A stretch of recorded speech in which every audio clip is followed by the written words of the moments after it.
All right, in this chapter, we just want to give you some quick advice about ways that you can improve your navigation around DX1 and explain a little bit about resolution. All right, so one of the things we've talked about and you've seen on different probably chapters throughout here is the ability to set favorites. This is a great way to not spend a lot of time scrolling. If you're a GM, an owner, an admin, you got a lot of modules and a lot of tiles.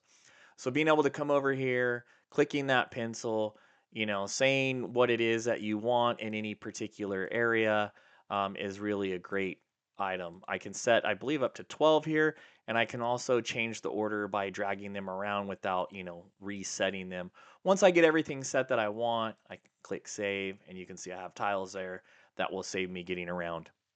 I've also mentioned the quickest way to open invoices is by using the three icons at the top of the screen. If you don't see those icons, it's because you don't have permissions. So get with your admin if you feel you do. You can always start a new tab in DX1 by just clicking plus new DX1 tab. And then you can see there it opens it up. I can keep whatever I have on my page here. You can always, if you're on a particular order and need to get back to the dashboard, you can click a dashboard button, return that way. You can also navigate around DX1 using this left-hand sandwich menu. You can also condense these similarly as you can other collapse menus. If you find a particular place you want to go to, say I want to go to part sales from here, if I just click the option, it reloads the page. If I click in the menu and let's say I want to go to packaging, but I don't want it to overload the page, I can go over to the right and click this icon to open it in a new tab.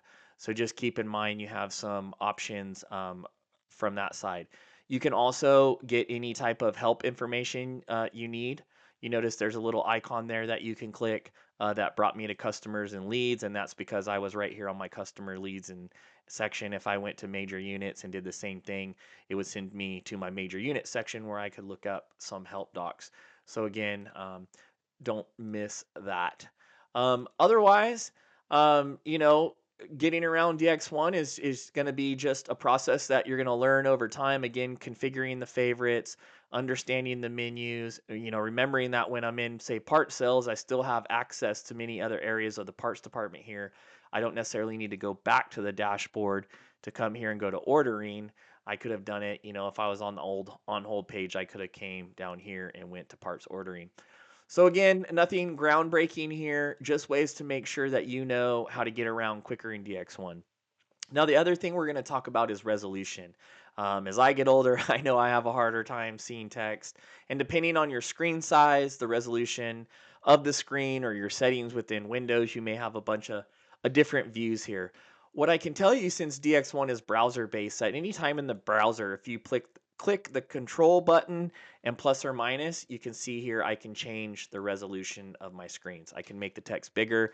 If I hold control on my keyboard and hit the minus, I can also move them down smaller, depending on what is comfortable for me. In the browser, you can always reset back to 100% or see what your zoom is by coming up here on the right hand side, and you can see right here it's telling me zoom 125%.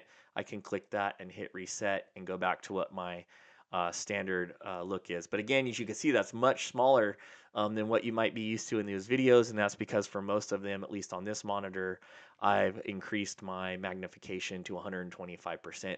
So just make sure you know, if you've always wanted to have bigger or smaller fonts in DX1, you can do that. I also want to mention DX1 is responsive.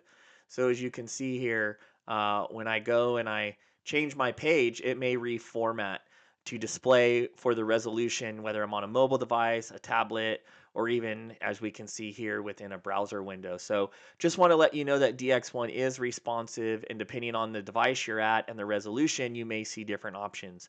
No longer is it spelled out, new DX1 tab page, but it's still there and I can click it. And if I expand this, you notice I get back and my screen will adjust here for my new resolution. So quick ways to navigate, quick ways to make things bigger or larger depending on what you like. And just a little note that as your window sizes change or you use different devices, you may have slightly different UI.